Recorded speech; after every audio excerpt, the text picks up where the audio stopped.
Audio testing.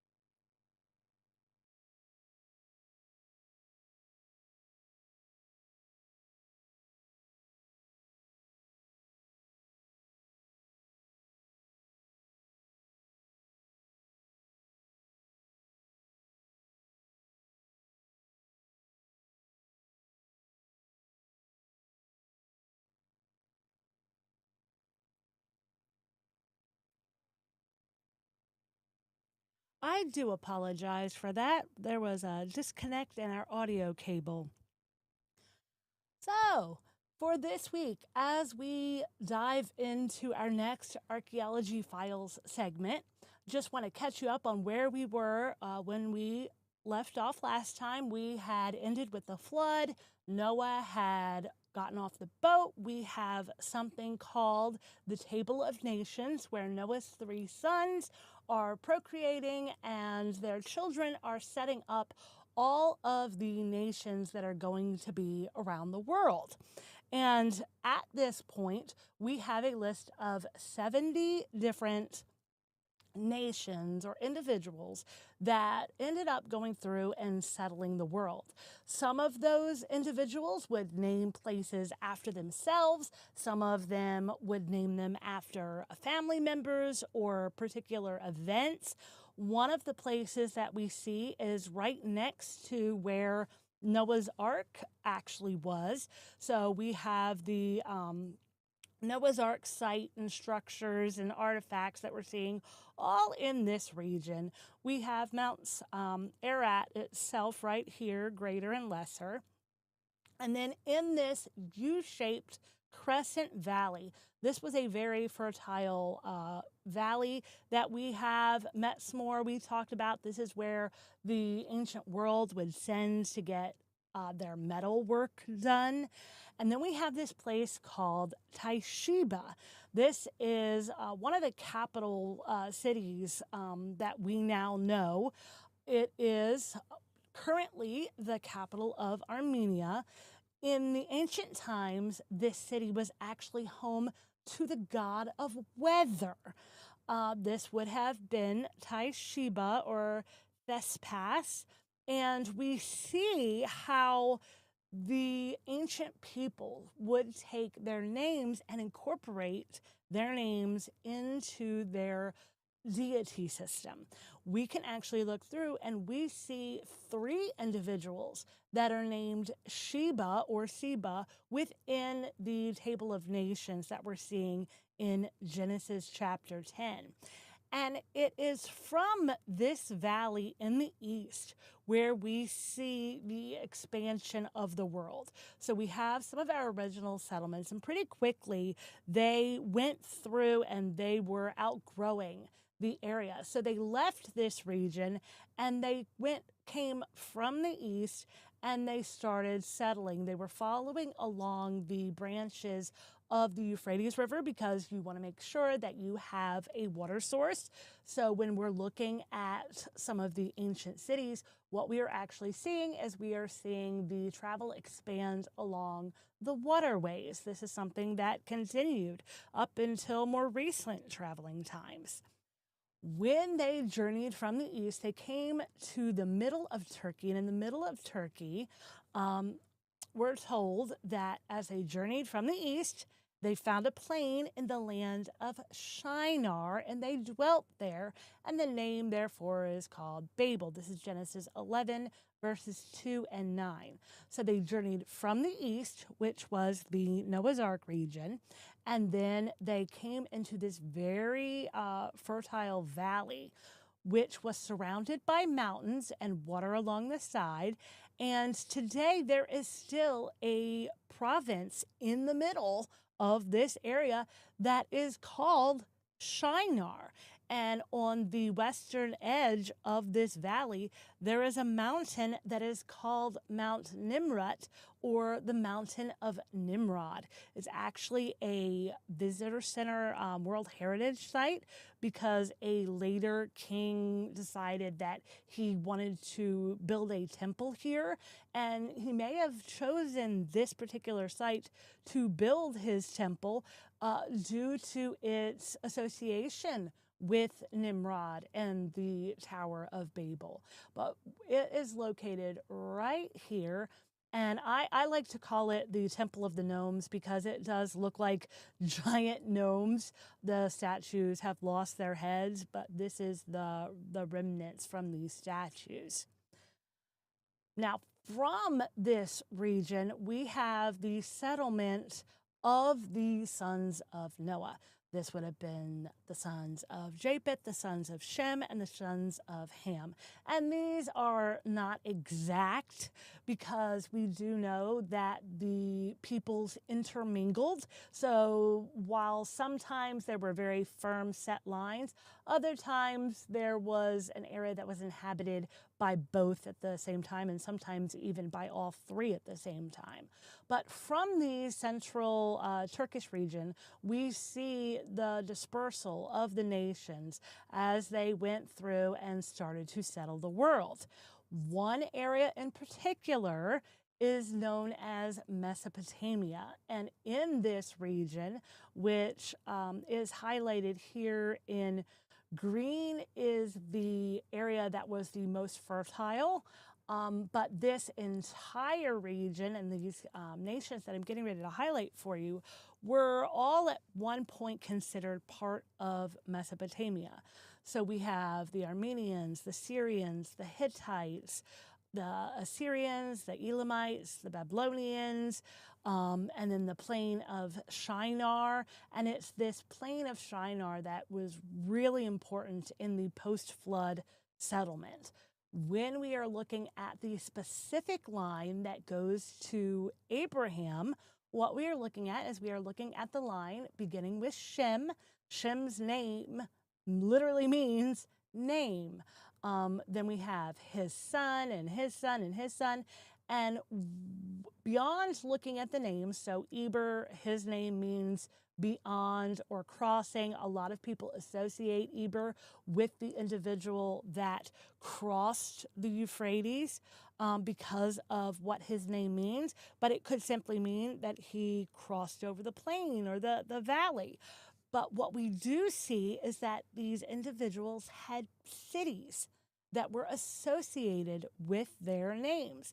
And over here I have the cities that were particularly associated with the settlement by these particular forefathers to Abraham. And if you want to see this on a grid, here is a lifespan timeline for the generations from Noah to Abraham. And you can see that Abraham almost lived to meet Noah. He was born 2 years after Noah had passed away. But Shem continued to live for a very, very long time as part of during the duration of Abraham's life. Same thing with Eber and Selah and Arphaxad. There was a great number of these individuals that were from these first generations after the flood that lived in what we would now consider an excessively long time. For them, it was half the lifespan, but very quickly we see that the lifespan went from around 400 years to about 200 years. And it is this 200-year mark where we see Peleg, whom is associated with the Tower of Babel. Now, Peleg was born approximately 100 years after the flood. I believe it was exactly 101, but we'll just do approximately 100 years after the flood. He lived 239 years. So the Tower of Babel incident, if it occurred during his lifespan, was just before the birth of Abraham. So all of these events that we're reading about were happening very, very quickly after the flood. Everybody knows that Abraham originated in a place called Ur of the Chaldees. And for many, many years, if you're like myself or like many of the pastors, if you look in the back of your Bibles, they always have marked at this yellow star right here.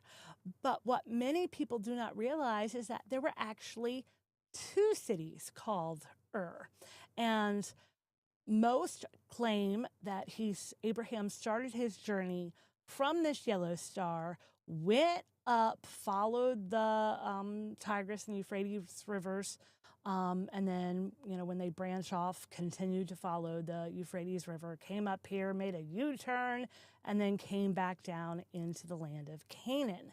But we're going to look a little bit at this lower city of and see what archaeological evidence we can find there before we look at the upper city of So the lower city of this was a city that was discovered in the 1800s. They date it to somewhere around the 2000s BC, and there was a very famous queen whom they found her tomb there, and her tomb had a lot of very elegant items. And one of those items I want to show you was this piece of what might look like a necklace, but this was actually part of her crown. And the crown was made in multiple parts. So this would be like a lesser dressed down crown where you would put this on, and then you would add additional elements. So you could have multiple wreaths, you could have hairpins. It was made out of gold and precious stones. One of the precious stones, if you could see this blue, was lapis. And so the leaves were made out of gold. It had lapis beads. It was beaded together. And here is a good picture of, let me go back on the slides here. Here is a good picture of the full royal regalia that they pulled from her tomb. And you can see where that necklace looking head wreath is hidden underneath of these additional wreaths that would have been on top and made up part of her crown. And she would have had a lovely beadwork dressing cover. We can also look at some of the jewelry that she had. This would have been lapis and gold necklaces. These were instruments for daily makeup routines. If you look here at this little shell case, this actually contained ground up lapis. So this blue stone, it was ground up into a very fine powder so that she could have her eyeshadow, or so that they could make rouge. So these are all of her little vanity table setup stuff right here. Another item that was very interesting that was pulled from this city of is something that it was a set, and it's called the Ram in a Thicket. This was crushed. Both of them were crushed. They had to reassemble them. And I'm going to hold up my little copy here. So they're not too terribly large, but you do see a ram. He is made out of lapis and gold and precious stones. And you see a thicket, and he appears to have his front 4 feet caught inside of this thicket. And one of the things that when they found this, they were so excited about is they said, oh, Abraham's from the city of and he is associated with a ram in a thicket, so this must be the city where he was from. But one of the things I want to point out is that incident occurred many, many, many years after Abraham left the city of So they wouldn't have necessarily had the ram in a thicket story to go off of when Abraham's family left originally. And it would have been, if you want to believe that Abraham came from that lower city, it would have been thousands or plus miles from his new location in Haran or then in the land of Canaan. So the story may have eventually made its way around, but it would not have necessarily been restricted to the city of Ur. It would have been all over the Middle East. It was written in the records that Moses wrote. So we can't necessarily use the finding of a ram in a thicket to 100% say that this was the land of Abraham. When we look at Abraham's father, because if we go to Genesis 11:31, we find that it wasn't Abraham that left Ur of his own accord. Terah is actually the one that picked up the family and came to Haran. And we read this in Genesis 11:31.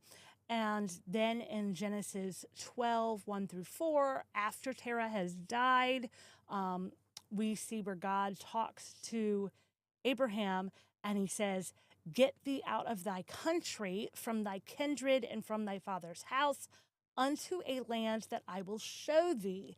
And Abram was 75 years old when he departed out of Haran. So when we are looking at Abraham leaving Haran, he is told to get out of his country, his kindred. And if you look from at a Bible commentary where we're looking up the words thy country and thy kindred, these words actually mean the land of your nativity, the land of your lineage, the land where you were born, where your family was born. And so that tells us that Abraham's country was actually much closer to Haran than, thousands of miles away in the lower Ur down by the Persian Gulf. So where exactly was the Ur that Abraham was coming from? And this would be where we would look closer at Terah. You can look in Genesis 11:31, find out, okay, Terah was from Ur. In Genesis 12, God tells Abraham to get away from Haran, where he is currently living, and that is where his native land is, the land where he was born. Then we can go to Genesis 24 and Genesis 29, and that gives us some information about where Abraham sent for Isaac to get a wife. And then if you look at Isaiah 23 and 2 Kings 24 and Micah 5:6, we find that the land of the Chaldeans is actually Assyria and Syria. So if we go back and we're going to look at Genesis 24 and Genesis 27, Abraham's servant was sent to Mesopotamia. He gets to the city of Nahor, which is also called Haran. This is where Rebekah and Laban are living. And if you go down to Genesis 25, it tells you that Laban and Bethuel and Nahor are called Syrians. They're not called Babylonians or Persians. They're called Syrians. So this would mean that Abraham's Ur of the Chaldees, was not the southern city of Ur that has been published and promoted over the past 150 years. Abraham's native country was actually Syria, and at some point it's referred to as Assyria. So if we go to the land of Syria, so we're not looking down here anymore at this southern city of Ur, down almost to the Persian Gulf. We're actually going to go up here to the land of Syria, and we're going to look, where is there a city called Ur in this upper area? We're going to go and we're going to look at this little red circle right here. So if we zoom in, we notice that there's a mountainous region with a valley that looks very good for growing crops. And we're going to notice that right here, this is Haran. This is where Abraham eventually went to and settled. This is where he left to go to Canaan. This is where Jacob came back to when he was living with Laban. This is where Rebekah was from. If we are looking at Haran, do we see anywhere nearby where there would be a city called Ur? And the answer is yes. It is called Sanli Urfa. We also can look over here and we see a city called Saruk or Sarug. And if we go back to our genealogies, we know that this was one of the grandfathers of Abraham. So we are seeing a familial link to all of the cities around this area.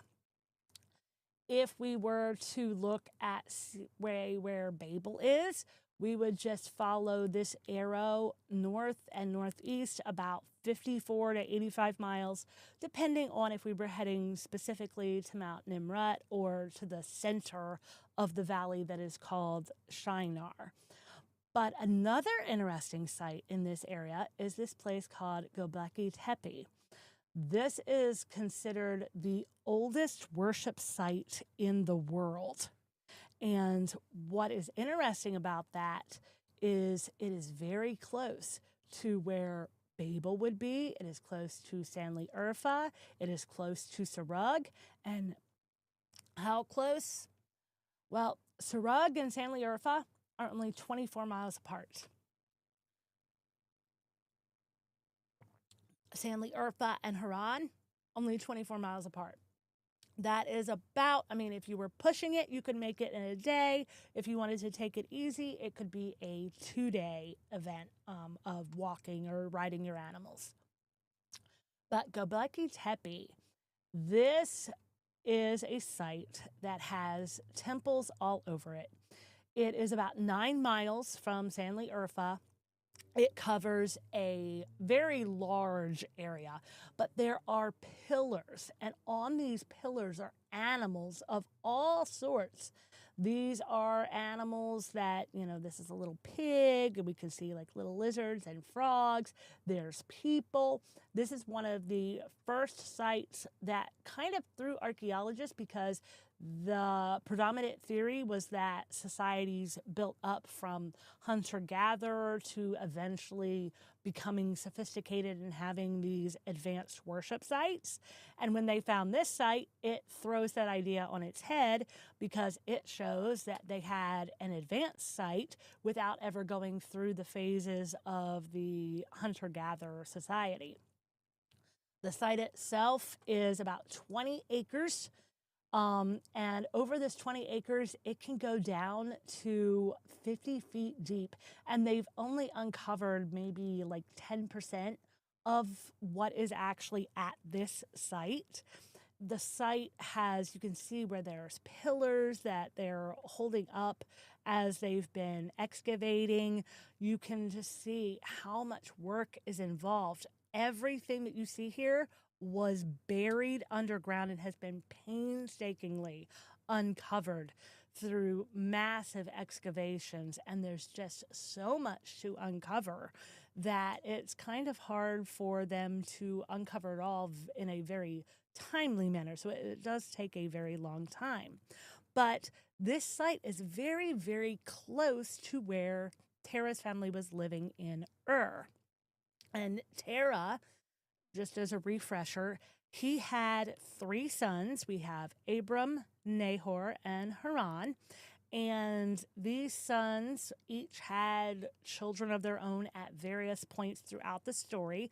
Haran, we know, was the elder son. He had Lot. He also had 2 daughters. One of those daughters married Nahor.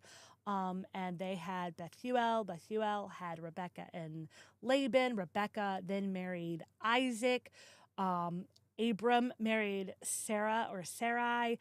It is debated on whether or not she was actually Terah's daughter or if she was a daughter of Haran. When we're looking at Haran and what might have prompted Terah to move from Ur to Haran, it was potentially the death of his son. We do know that God did talk to Abraham, so it is possible and very likely that God had talked to Abraham and told them that they needed to leave the area. But there are several traditions that are associated with Haran, and they're mostly found in the book of Jubilees or the book of Jasher. So Jubilees says that he died because he was worshiping idols. Abraham didn't believe in that. Abraham set fire to the idol house. Haran went in to save the idols. The house collapsed on him and he died in the fire. The book of Jasher gets a little bit more in depth, has some drama going on. Nimrod seizes Abraham. There is a battle of whose God is the God. Abraham gets thrown into the fire and Haran gets thrown in with him. But because Haran could not make up his mind which God he wanted to worship, he died in the fire. There are some common elements to both stories. Both stories agree that Haran died in a fire. Both stories agree that Haran was Abraham's older brother, which also agrees with the biblical account. And both accounts place this event occurring in Ur of the Chaldees. And in also both accounts, the fire was connected to a test of faith, which Haran did not obviously pass. So with this family being surrounded by all of this wickedness, Tower of Babel to the north of them, this Göbekli Tepe to the west of them, Terah himself was worshiping idols. We can read this in Joshua 24:2. It makes sense that they would have tried to maybe separate themselves a little bit more. Abraham, pushing that and saying, hey, we need to get, God says, let's go. And so they all packed up and they went down the 23-ish miles to Haran. Now, Haran is interesting. We see Haran pop up throughout the Bible, not just in Genesis. We actually see this is the Haran Stella, Nabonidus, who was the last king of Babylon. Right at the time of Daniel, when Xerxes II is coming in, he left his son Belshazzar at Babylon. That's the one, the handwriting on the wall. But Nabonidus could not stand Xerxes II, wouldn't even write his name on this tablet that we find in Haran. This is a series of 3 stela that we find of Nabonidus at Haran, where he was worshiping in a temple called the Temple of Sin, where he would worship the god Sin, which I feel is a very appropriate name, and the goddess Ishtar. This is the remnants of the Temple of Sin that they have dug up. This is some remnants of the 12th century AD city that existed at that time. Haran is also noted for their kind of like beehive houses. This was an air conditioning system that would have kept the huts cooler at the time throughout history when Abraham was living there. And when you're living in a very hot area, I think some air conditioner would be very nice. And this is what it looks like today. You can see that it is just absolutely perfect for farming. So this would have been a very good area for Jacob to have been herding the sheep and the goats, and for Abraham's family to have lived, and probably why his brother decided not to move with him when they left. So now we are at the point where Abraham is leaving Haran and he's going into the land of Canaan. So he gets into the land of Canaan, and we're going down through the area. He's seeing the sights. One of the sites I want to point out is a city called Hebron. In Numbers 13, we see where Hebron is mentioned as being built 7 years before Zoan in Egypt. It's not mentioned until Abraham leaves Egypt. So Abraham gets into the land of Canaan. He sees the sights, and then all of a sudden, there is a famine. And Abraham, um, he's like, okay, what do I do now? And so they have to continue down into Egypt. They just bypass the entire land of Canaan.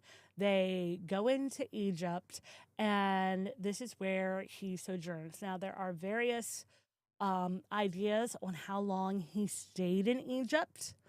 We do know that he was back by the time he was 86, so it's possible that he spent upwards of 10 years there. Some places say that it was a very brief stay, others say 2 years, and still others say that it was 10 years.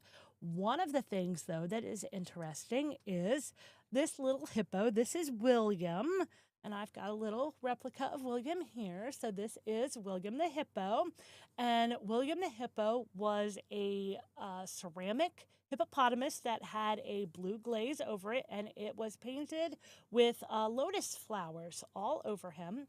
We find this in the tomb of one of the stewards to Pharaoh Senusret the first or Pharaoh Senusret the second. And this little hippo, this was a little tomb decor, we'll call it. And this is possibly, the time period is right for the dates that we know for Abraham. So this is possibly one of the pharaohs that could have met Abraham. We're not given any specifics for Abraham. One of the other things that fits potentially the days of Abraham is a tomb painting. Now, this tomb painting is found in Beni Hassan, Egypt, and I have a picture right here. This is a lithograph of this tomb painting, and we can see how there's they've done a little bit of recreation of the garments of the individuals on this painting. But when we are looking at Egyptian paintings, Asiatics or Canaanites typically have multicolored clothing, and Egyptians are pictured wearing plainer linen garments, and people that come from further south in Africa are shown as wearing things like leopard skins or different varying animal skins. So this is a painting of the from the tomb in Beni Hassan, Egypt. This is a very interesting painting because it actually matches, again, some of the dates for the time period when we know that Abraham would have been alive. This is the whole mural, and it shows a large group of Asiatic people that are coming into Egypt, and they are bringing with them their goods, their women, food, and animals. They are coming in to see the Pharaoh. And as we look, you can see where we have men that are armed. We know that Abraham had at least 300 armed men, trained men. We see where they were bringing their families with them. Very intricate clothing designs here. We see where they're bringing animals and gifts with them. And then we see their leader, who is also bringing animals. And then we see them meeting with the Egyptians. These are actually given a name. So we're not left to wonder who these individuals are. The painting actually tells us that these are the Amu from Shu, who are thought to be maybe from Moab, potentially a form of Shasu. Some people read this as the Amorite or the Aramites, otherwise known as Armenians. But this is something that definitely fits with what we know of Abraham going down into the land of Canaan because of the famine. And particularly, I want to, as we zoom out and we look at this, I want to focus on this individual right here. This is the leader. We are told his name. His name is Abisha the Hyksos, or the Hyksaw. we see this name pop up as one of the names of David's nephews many years later. And the root word is Av, which means the salvation or deliverance. And then when we look at the name Abram or Abraham, it actually has the same root word, the Av. And looking at this Abisha, the Hicksal, having the same root word as father of a great gift, father of a great nation. The names mean the same thing. It is potentially actually an engraving or a painting of Abraham himself coming down as leader. See, we have a crown and the crook of governance of I am in charge. So this is a very important individual who shares a name that has later meaning in the Bible with David's nephew. We also see it as being the same name, having the same root as Abraham. So this could very likely be a picture of Abraham entering Egypt. Now, this is a picture of Hebron, and Hebron has significance to their stay in Egypt. So if you go to Numbers 13:22, that's where it tells us a little bit about how this connects to Egypt. So we know Abraham's dates. We know that Abraham departed from Haran when he was 75 years old. We can date this to 1894 BC. We know that at some point he gets kicked out of Egypt and he then goes and he settles in Hebron. When he is 85 years old, he marries Hagar, which we can date to 1884 BC. And when he is approximately 86 years old, we know from Genesis 16:16 that Ishmael is born, which is 1883 BC. When that means that by 1883 BC, when we're seeing Abraham in the Bible as being in the city of Hebron, that the city of Hebron has been established. It has been settled. It is now called a city. So at the absolute latest, Hebron was built before 1884. That's our baseline. If it was built the year that he came out of Egypt, 1884, you cannot go any lower on that number. By also looking at the Bible, it tells you that this city is 7 years older than Zone, which is also known as Tanis. Tanis is right here, right above Avaris, which later has connections to the Israelites with Jacob and Joseph. But Tanis right here is 7 years younger. That means that it couldn't possibly be any younger than 1877 BC. But the dates that the current archaeological community is using place the construction of this city in 1292 to 1189 BC. This is hundreds of years younger than what we know from the Bible that this city actually is.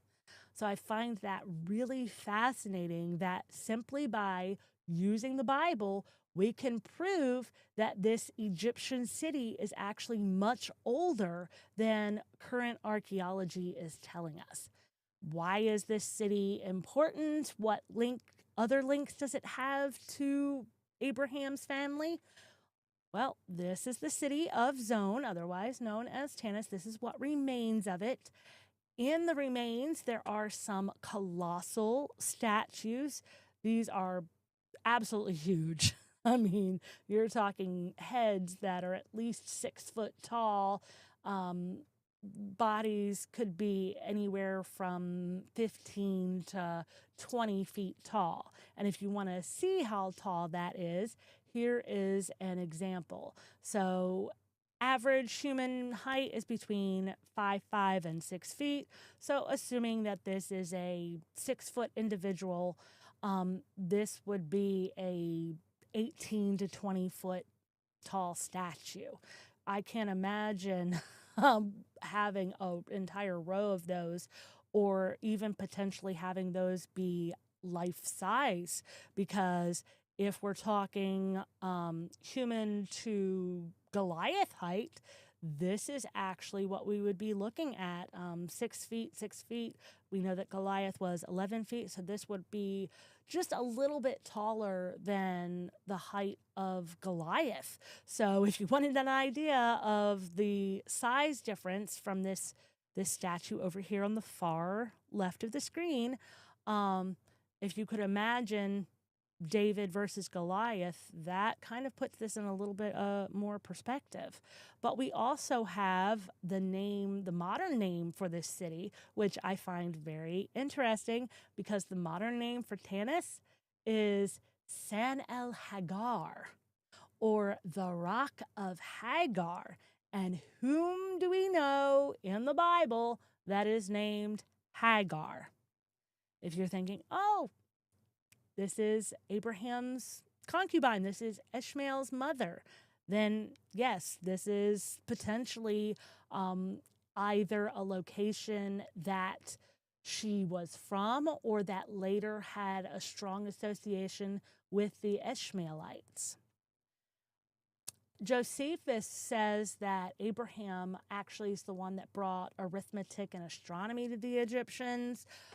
It's possible that this is the beginning of that custom that the Egyptians mention in Genesis 43, where they don't eat with people that are not Egyptian, because it led to some trouble with the Pharaoh because of Sarah. So it would make sense that that would have actually launched some customs. Like I said, Abraham possibly spent anywhere between 2 and 10 years there. We're not told. And no name of the pharaoh is given.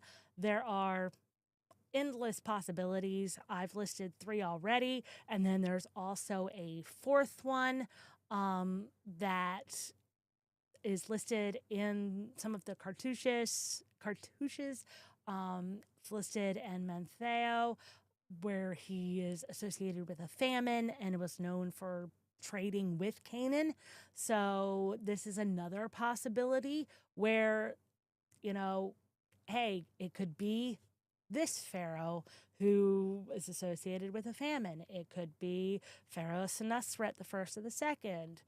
So there's a lot of different pharaohs that it could be. And we also are uncertain because of how pharaohs' names are given and listed. There's also a possibility where some of these pharaohs are actually the same pharaoh, just listed under a variety of names. And we'll talk more about that when we get into Joseph and Moses. Back in Hebron, however, we have Abraham's family. At one point, Sarah ends up passing away, and we see the first monetary land transaction go on when Abraham buys a cave. The name means double cave, or the doubled cave. A lot of caves and tombs back then. It's possible that there were actually 2 chambers.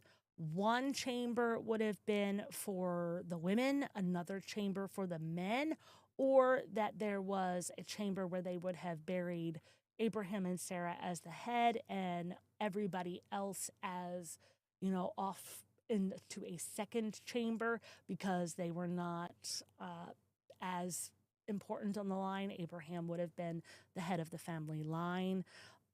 But this is reference to the first monetary transaction. There is a location that is called the Cave of the Patriarchs that exists in that area today.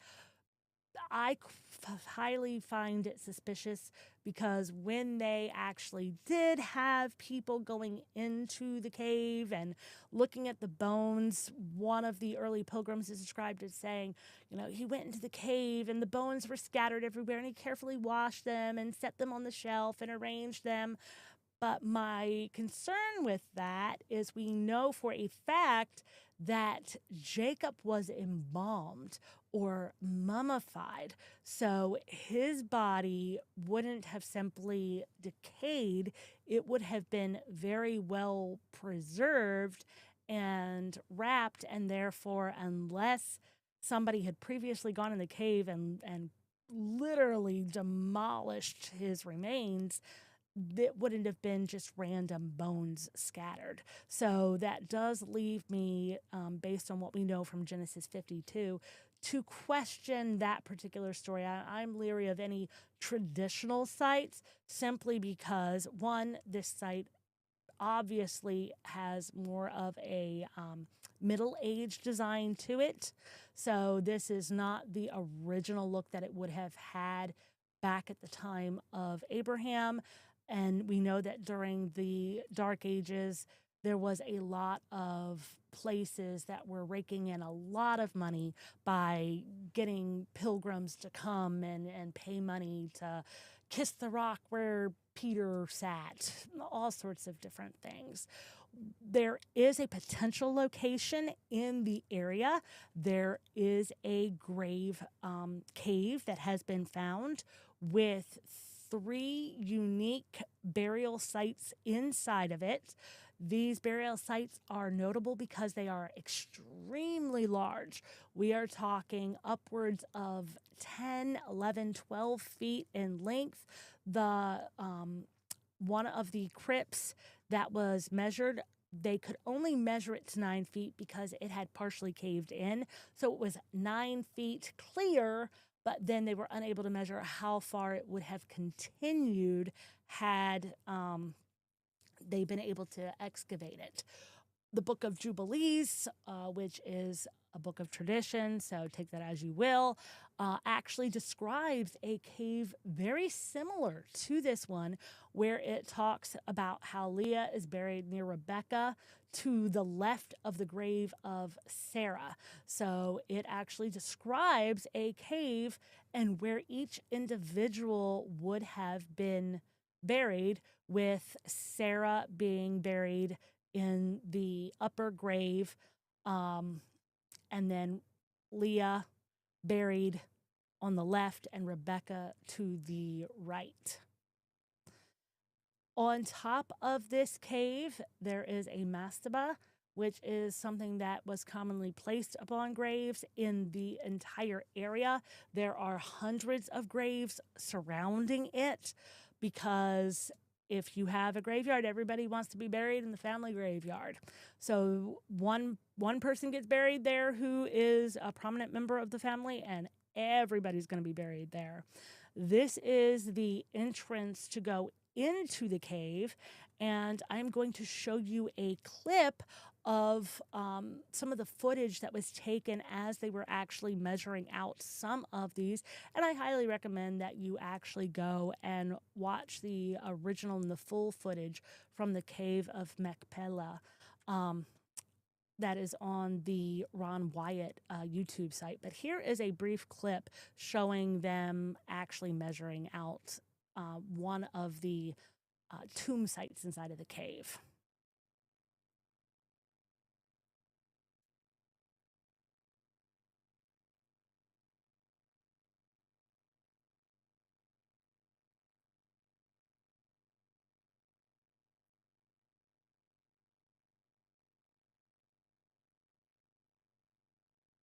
And you can see just how large those tombs would have been.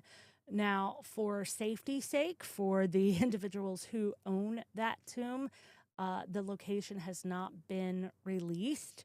The traditional cave of the patriarchs is located right here in Hebron. That's that center blue circle.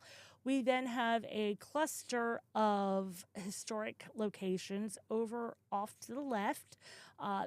right here next to the traditional tomb of Ruth and Jesse is actually believed to have potentially been the first palace site of King David.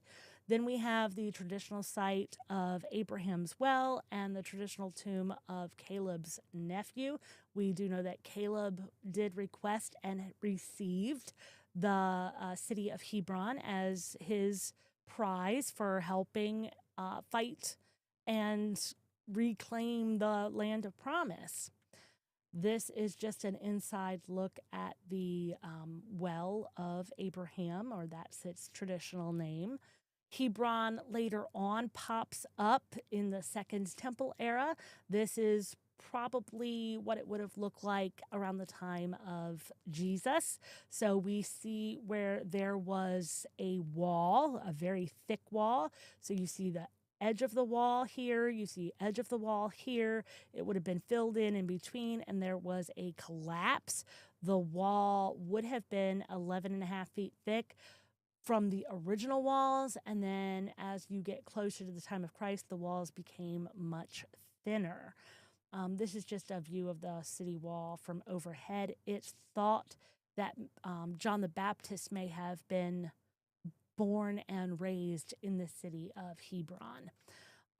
This is the steps down to one of the ritual baths, so it is very likely that if this was the city of John the Baptist, that him or his parents would have used these steps to go down into the ritual bath. And then this is a picture of the purported tomb of Ruth and Jesse. Just some little interesting tidbits that when we get closer to talking about those individuals, we'll see more information and see inside of these. But just thought I'd show you some of the images that of some of the sites that are actually in Hebron. Hebron has a lot of biblical history happening at it. So it all started with Abraham when he first came out of Egypt, after he got kicked out of Egypt, but he went to Hebron, and Hebron became a central location for the story for many years afterwards. So that brings us to the end of today's program. Next time, we are actually going to talk about the cities of the plains, Sodom and Gomorrah. Do we know where they were? Can we still see them today? Is there any evidence of fire and brimstone? So stick around for next week when we are going to dive into Sodom and Gomorrah. If you have any questions, now would be the time to ask them. Or again, if you want to comment on our YouTube page or any of our social media, you can leave questions or comments there. And if there are no questions for this evening, we will go ahead and conclude with a word of prayer. Dear Lord, thank you for being with us this week as many people are traveling and driving and participating in spring activities as the weather gets nice and are out and about. Please be with everyone and guide them and protect them. Be with the situations all around the world. You know that your people need as much protection as they can, and help spread the word and guide people's hearts to accept you. Please be with us until we can meet again. In your name we pray, amen. Thank you for joining. We'll see you next Saturday night at 6 p.m. for the ARK-aeology Files, and be sure to join us for our Ask the Archaeologist program Friday night at 8 p.m. Eastern.